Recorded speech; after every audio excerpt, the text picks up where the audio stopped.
Hey everybody, this video is intended to walk you through step one of the research paper. But before I talk about step one, I want to talk about the research paper in general.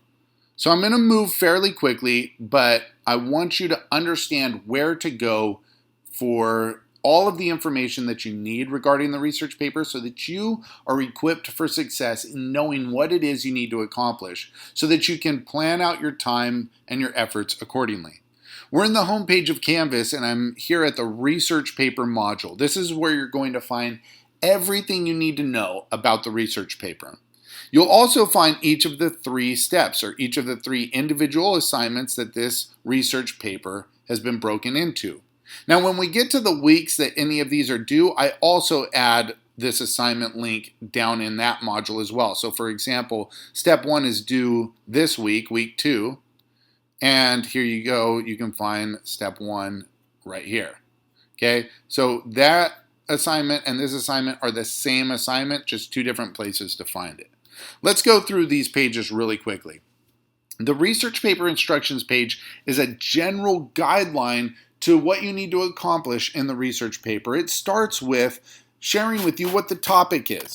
We're all examining the same event in U.S. history, a major event in U.S. history and world history for that matter, which is the decision of the United States government to drop the atomic bombs on Japan in August 1945. Okay, our government dropped 2 atomic bombs, and those bombs effectively brought Japan to its knees and effectively ended World War II. But those 2 bombs also let a genie out of the bottle. Atomic warfare was introduced to the world, and it changed the world. And it also resulted in the deaths of hundreds of thousands of innocent civilians. So the debated aspect is, was it necessary to drop the bombs or not? Was it a good decision to drop the bombs or not? Did dropping the bombs and effectively ending the war that way help to eliminate any further loss of life by American troops and other, allied troops for that matter? Or could the war have been ended a different way without dropping the atomic bombs? That debate is what we're looking at in this research project.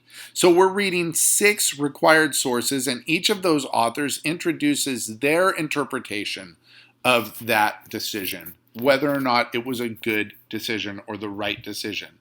Okay, and each of those 6 authors is going to not only give you their viewpoint, but they're going to back up their viewpoint with various facts that we will call supporting evidence. All right, let's look at the prompt really quick.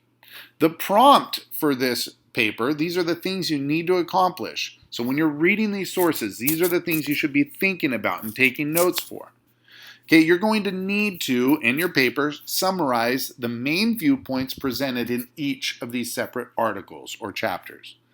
You're going to need to compare and contrast and critique these various articles. In other words, you're going to need to look at the articles individually, but also collectively and say which articles share similarities to one another, which articles differ from each other, and how are they similar and how are they different.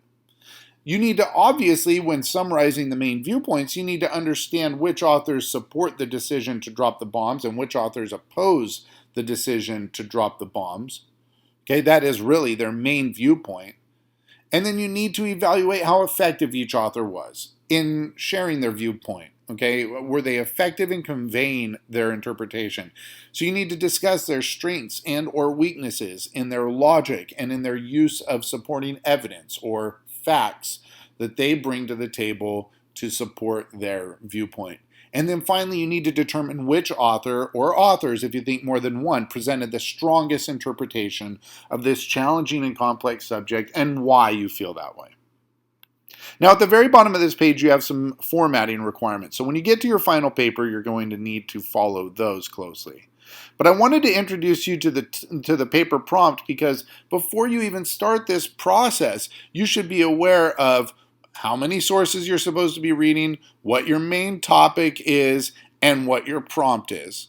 Now, step 1 is the easiest of the 3 steps. And again, I've just broken this paper into 3 steps so that you can chip away at it over time instead of having one solid due date for the whole process, and then you come up against that due date and you're stressing and you're cramming and you don't produce good work. All right, so this is breaking it up to help simplify the process for you. Step 1 is the easiest step. This is where you are creating a bibliography. That is a fundamental aspect of any research paper where you're citing the sources that you used in your research. And then you're creating very short, succinct author biographies, short little professional profiles, 3 to 5 sentences each, that explain who the author is, where they received their education, where they work, if they're a professor, where they teach and what they teach, what their field of or main area of expertise is, and just some examples of other things that they have published. That's step 1. I'm going to talk about that in more detail in just a moment, but first let me briefly touch on step 2 and step 3. Step 3, as you can see, is your final paper, and it is worth the most because ultimately this is your final product. But step 2 is so important. If you don't do well on step 2, you will have a really hard time on step 3. If you do an excellent job on step 2, I can almost guarantee you will do an excellent job on the final paper, because the final paper is just polishing up all of this information that you gather in step 2. So step 2, your next step, is going to be a step in which you need to have read all 6 sources in depth and in detail and taken detailed and thorough notes from each one. Notes that are going to help you answer these prompt points when you get into turning those notes into paragraphs.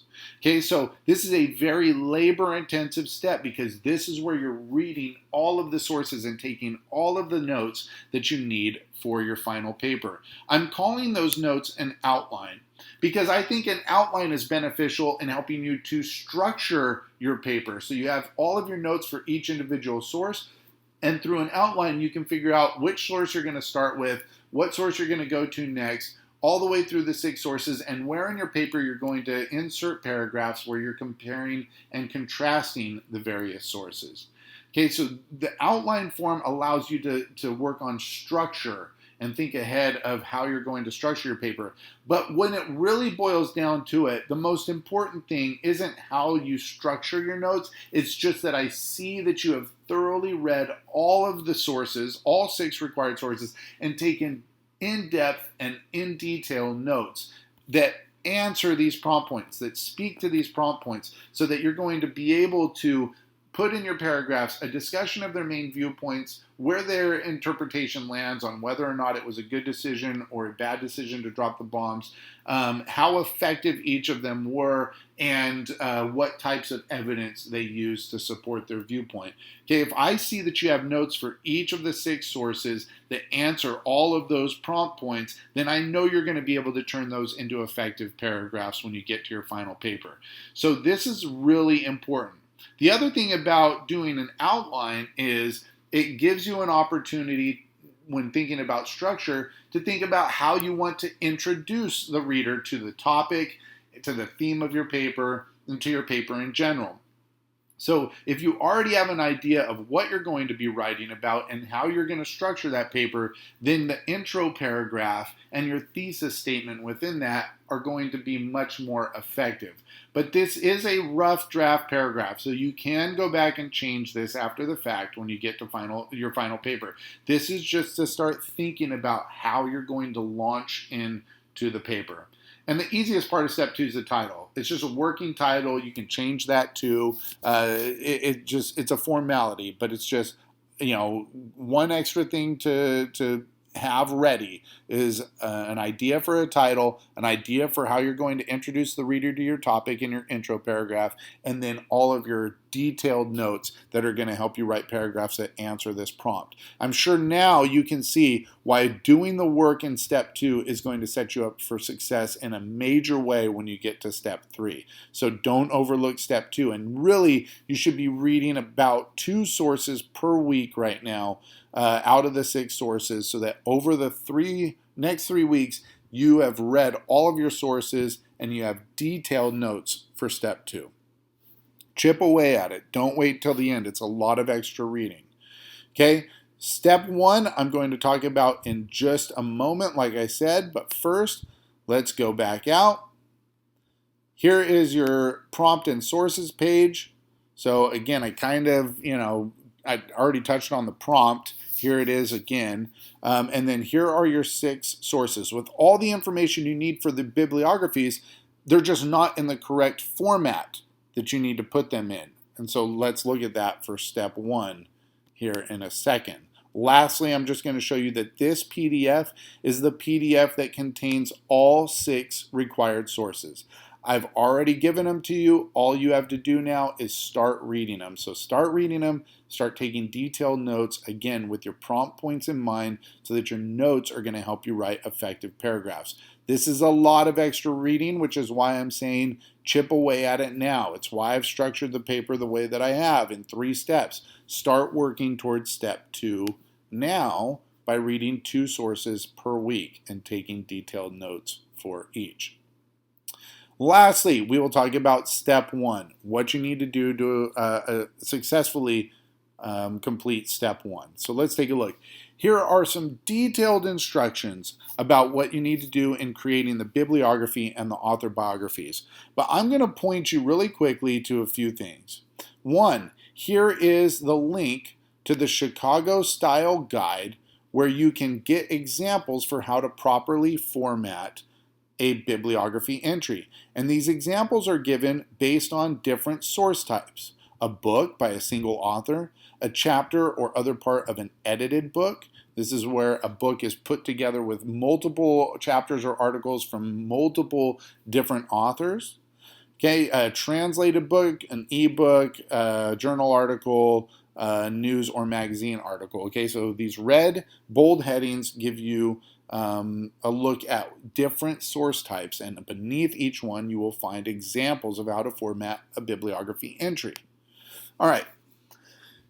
Underneath that, I list all 6 of your required sources. This is all the information you need for each of these sources to place those bibliography entries in their proper format. All right. I also tell you what type of source it is. So for example, we'll take a look at source number 1 by Gar Alperovitz. This is a chapter in an edited book. So when you go back to your site, your Chicago Style Guide, you're going to go to chapter or other part of an edited book. And then you're going to look at the bibliography entry and follow this order when formatting your entry for this source. Let's go back. I have a screenshot of that I just showed you right here. Chapter or other part of an edited book. Here's your bibliography entry. That's the example you want to follow. And here is how it lays out.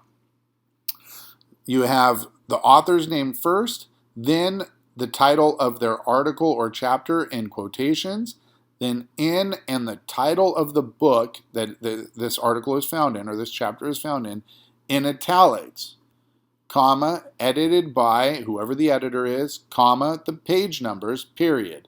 The city it was published, colon, the publisher, comma, the year, period. So with Gar Alperovitz, again, taking this information that's not in the proper order and reformatting it, I have author's name, last name, comma, first name, period. The title of their chapter in quotations, here we go. In the title of the book in italics, comma, the names of the editors, edited by Kai Bird and Lawrence Lifschultz. Okay, same format here, comma, page numbers, period, right here. Then I need the city, colon, the publisher, comma, the year, period, right? So I've got the city, colon, the publisher, comma, the year, period. That's what I'm doing. I'm just taking all of that information that I have up here.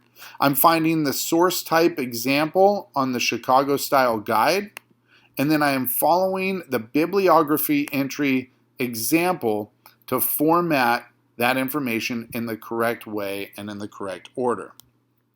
So here you go. Here's your first one done for you. Now all you need to do is the other 5 and do the same thing. Again, paying attention to the type of source that it is when you're looking for your specific example. This next section tells you how to complete the author biographies. And again, these are short professional bios, 3 to 5 sentences on average. Here are your 6 authors. Google them and find out information. Look for credible sources, okay? This is often like a faculty page if they're a professor, a publisher's page if they've written a book, maybe their own professional website. For Garl Provitz, I found information about him on his professional website, and I just put it in my own words, but I found all the information there. Here's the link to that site. So here you go. Now you get an example of how to write a short professional biography. Garl Provitz is a historian, political economist, activist, and author who earned a PhD in political economy from Cambridge University. He has written several books on subjects ranging from wealth disparities in capitalist economies to atomic diplomacy. His work on the dropping of the atomic bombs in 1945 include, and here are some examples of what he's written. His articles have appeared in periodicals such as the Atlantic Monthly, the New York Times, and the Washington Post. That's it. Okay, so that's all you have to do. So here you go. Here's your first bio, author bio done for you. So now you have your first bibliography entry for Alperovitz and your bio for Alperovitz done. So all you need to do is follow that same approach with the other 5 authors. You will put it all into one document and then you will submit it here. Okay, in this page. All right, that is how you complete step 1. That is also an overview of the research paper in general. If you have any questions about step 1 or any questions about the research paper, please email me sooner than later. That way I can give you the specific guidance that you need so that you can do an excellent job on this project.